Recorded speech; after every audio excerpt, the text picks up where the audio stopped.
আসসালামু আলাইকুম ওয়া রাহমাতুল্লাহ।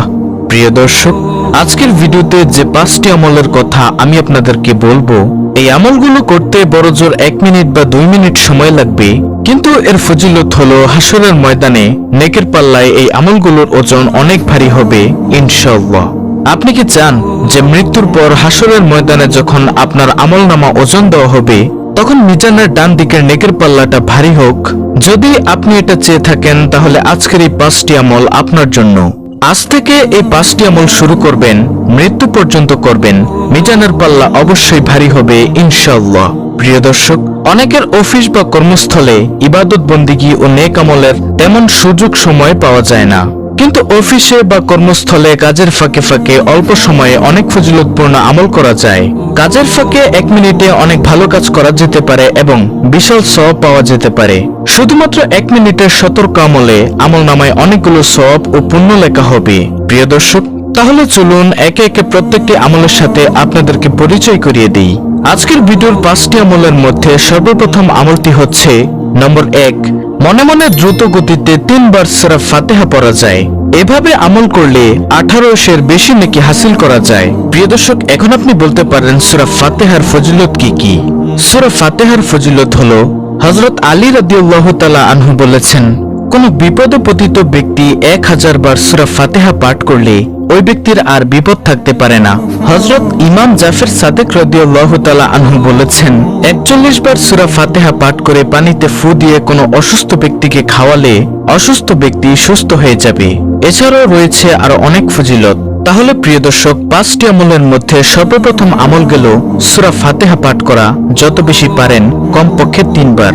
প্রিয় দর্শক, মাত্র 1 মিনিটে করা যায় এমন কিছু আমলের মধ্যে আজকের ভিডিওর 2য় নম্বর আমলটি হলো লা হাওলা ওয়ালা কুওয়াতা ইল্লা বিল্লাহ। লা হাওলা ওয়ালা কুওয়াতা ইল্লা বিল্লাহ এর অর্থ হলো আল্লাহ ছাড়া কোনো ভরসা নেই, কোনো ক্ষমতা বা শক্তি নেই। অর্থাৎ মানুষের ব্যক্তিগত শক্তি, সামর্থ্য, ক্ষমতা ও সাহস যত বেশি থাকুক না কেন, আল্লাহ তাআলা তৌফিক না দিলে তা কোনো ধরনের উপকারে আসবে না এবং আল্লাহর সত্তা সবকিছুর ঊর্ধ্বে। সব শক্তিধর বস্তু আল্লাহর সামনে একেবারে তুচ্ছ ও ছোট। লা হাওলা ওয়ালা কুওয়াতা ইল্লা বিল্লাহ এটি একটি গুরুত্বপূর্ণ বাক্য। এর ফজিলত ও সওয়াব অনেক বেশি। যখন মানুষ নিজের সক্ষমতার বাইরে কোনো পরিস্থিতি ও কাজের মুখোমুখি হয় যা সম্পাদন করা তার উপর কষ্টসাধ্য হয়ে পড়ে, তখন এই বাক্যটি পড়তে হয়। এছাড়া শয়তানের কোনো ধরনের প্রতারণা ও আক্রমণ থেকে বাঁচার জন্য এই দোয়াটি পড়া হয়। এটি একটি গুরুত্বপূর্ণ একটি আমল। আমলটি করার ব্যাপারে হাদিসে অনেক বর্ণনা এসেছে। আবু মুসা আশআরী রাদিয়াল্লাহু তাআলা আনহু বর্ণনা করেন, রাসূল সাল্লাল্লাহু আলাইহি ওয়াসাল্লাম একবার আমাকে বললেন, তোমাকে জান্নাতের অন্যতম ধনভাণ্ডারের কথা কি বলে দিব? আমি বললাম, অবশ্যই বলে দিন হে আল্লাহর রাসূল সাল্লাল্লাহু আলাইহি ওয়াসাল্লাম। তিনি বললেন, লা হাওলা ওয়ালা কুওয়াতা ইল্লা বিল্লাহ। বুখারী শরীফের হাদিস, মুসলিম শরীফের হাদিস, তিরমিজি শরীফের হাদিস, আবু দাউদ শরীফের হাদিস। হাজিম ইবনে হারমালা রাদিয়াল্লাহু তাআলা আনহু বলেন, আমি নবী সাল্লাল্লাহু আলাইহি ওয়াসাল্লামের নিকট দিয়ে যাচ্ছিলাম। তিনি আমাকে বলেন, হে হাজিম, তুমি অধিক সংখ্যায় লা হাওলা ওয়ালা কুওয়াতা ইল্লা বিল্লাহ বাক্যটি পড়ো, কেননা তা হলো জান্নাতের গুপ্তধন। সুবহানাল্লাহ। দলিল বুখারী শরীফের হাদিস, মুসলিম শরীফের হাদিস। হাদিস নম্বর দেওয়া আছে। তাহলে প্রিয় দর্শক, 5টি আমলের মধ্যে 2য় নম্বর আমলটি হলো লা হাওলা ওয়ালা কুওয়াতা ইল্লা বিল্লাহ জিকির করা। প্রিয় দর্শক, মাত্র 1 মিনিটে করা যায় এমন কিছু আমলের মধ্যে আজকের ভিডিওর 3য় নম্বর আমলটি হলো রাদিতু বিল্লাহি রাব্বা ওয়া বিল ইসলামি দিনা ওয়া বিমুহাম্মাদিন নাবিয়্যা ওয়া রাসূলা সাল্লাল্লাহু আলাইহি ওয়াসাল্লাম। এর অর্থ হলো, আমি আল্লাহকে রব হিসেবে, ইসলামকে দিন হিসেবে এবং মুহাম্মদ সাল্লাল্লাহু আলাইহি ওয়াসাল্লামকে রাসূল হিসেবে পেয়ে সন্তুষ্ট। আবু সাঈদ খুদরি রাদিয়াল্লাহু তাআলা আনহু থেকে বর্ণিত আছে, রাসূল সাল্লাল্লাহু আলাইহি ওয়াসাল্লাম বলেছেন, যে ব্যক্তি নিম্নোক্ত দোয়াটি বলবে তার জন্য জান্নাত ওয়াজিব হয়ে যায়। দলিল মুসলিম শরীফের হাদিস, আবু দাউদ শরীফের হাদিস, মুজাম্মু কাবীর হাদিস, মুজাম্মুস সাহাবা। হাদিস নম্বর দেওয়া আছে। অন্য এক বর্ণনায় রয়েছে, যে ব্যক্তি সকালে 3 বার, বিকালে 3 বার রাদিতু বিল্লাহি রাব্বা ওয়া বিল ইসলামি দিনা ওয়া বিমুহাম্মাদিন নাবিয়্যা ওয়া রাসূলা সাল্লাল্লাহু আলাইহি ওয়াসাল্লাম এই দোয়াটি পড়বে, কিয়ামতের দিন আল্লাহ তাআলা তাকে নেকি বৃদ্ধির দ্বারা সন্তুষ্ট করবেন। তিরমিজি শরীফের হাদিস। তাহলে প্রিয় দর্শক, 5টি আমলের মধ্যে 3য় নম্বর আমলটি হলো রাদিতু বিল্লাহি রাব্বা ওয়া বিল ইসলামি দিনা ওয়া বিমুহাম্মাদিন নাবিয়্যা ওয়া রাসূলা সাল্লাল্লাহু আলাইহি ওয়াসাল্লাম। এই দোয়াটি যত বেশি পাঠ করতে পারেন প্রিয় দর্শক, মাত্র 1 মিনিটে করা যায় এমন কিছু আমলের মধ্যে আজকের ভিডিও 4র্থ নম্বর আমলটি হলো সৎ চরিত্রবান হওয়া।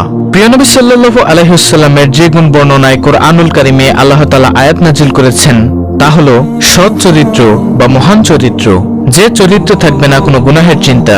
প্রিয় নবী সাল্লাল্লাহু আলাইহি ওয়াসাল্লামকে লক্ষ্য করে মহান আল্লাহ তাআলা ঘোষণা দেন, আর নিশ্চয়ই আপনি মহান চরিত্রের অধিকারী।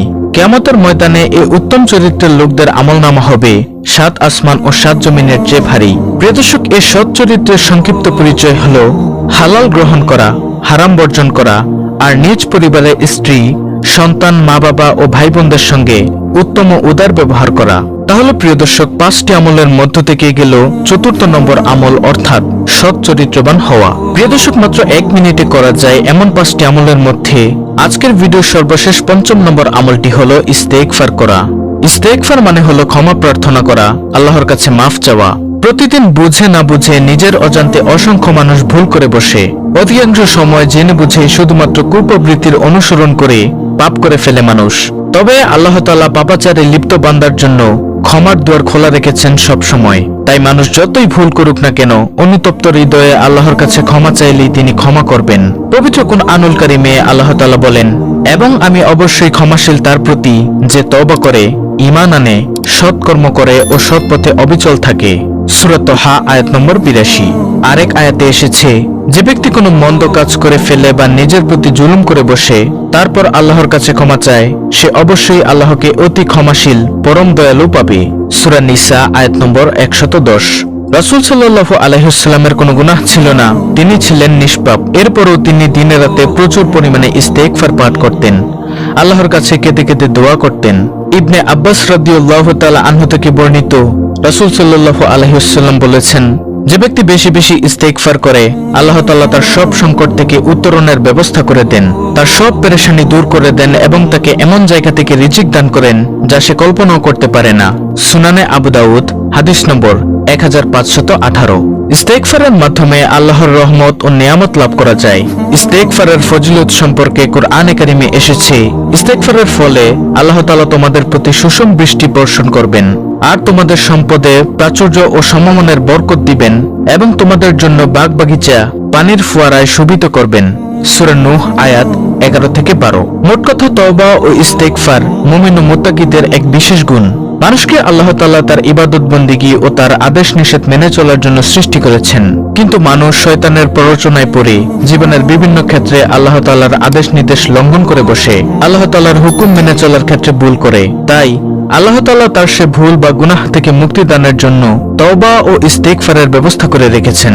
সর্বোপরি তওবা ও ইস্তেগফারের মাধ্যমে একজন মুমিনের দুনিয়া ও আখিরাতের জীবন সুন্দর ও সফল হয়। এর মাধ্যমে একজন মুমিন লাভ করে উভয় জাহানের সমৃদ্ধি। তাহলে এই গেল মোট 5টি আমল। সুপ্রিয় দর্শক, সংক্ষেপে আমি আপনাদেরকে এই 5টি আমল আবার বলে দিচ্ছি, আপনি চাইলে স্ক্রিনশট নিয়ে নিতে পারেন। মাত্র 1 মিনিটে করা যায় এমন 5টি আমল হলো, নম্বর 1, মনে মনে সূরা ফাতিহা 3 বার পাঠ করা। নম্বর 2, লা হাওলা ওয়ালা কুওয়াতা ইল্লা বিল্লাহ এর জিকির করা। নম্বর 3, রাদিতু বিল্লাহি রাব্বা ওয়া বিল ইসলামি দিনা ওয়া বিমুহাম্মাদিন নাবিয়্যা ওয়া রাসূলা সাল্লাল্লাহু আলাইহি ওয়াসাল্লাম। বেশি বেশি এই দোয়াটি পাঠ করা। নম্বর 4, সৎ চরিত্রবান হওয়া, অর্থাৎ যে চরিত্রে থাকবে না কোনো গুনাহের চিন্তা। সর্বশেষ নম্বর 5, ইস্তেগফার করা, বেশি বেশি ইস্তেগফার করা, অর্থাৎ আল্লাহর কাছে ক্ষমা চাওয়া। প্রিয় দর্শক, এই আমলগুলো আপনি প্রতিদিন করবেন, তাহলেই ইনশাআল্লাহ আল্লাহ তাআলা আপনার নেকের পাল্লা অনেক ভারী করে দিবেন। তো প্রিয় দর্শক, এই ছিল অত্যন্ত গুরুত্বপূর্ণ আজকের একটি ভিডিও। ভিডিওটি ভালো লাগলে অবশ্যই চ্যানেলটিকে সাবস্ক্রাইব করে বেল বাটন অল বাজিয়ে দিবেন। ভিডিওটিতে একটি লাইক দিবেন এবং কমেন্টে আমিন লিখবেন এবং অন্য মুসলিম ভাই বোনদের কাছে ভিডিওটি শেয়ার করে দিবেন।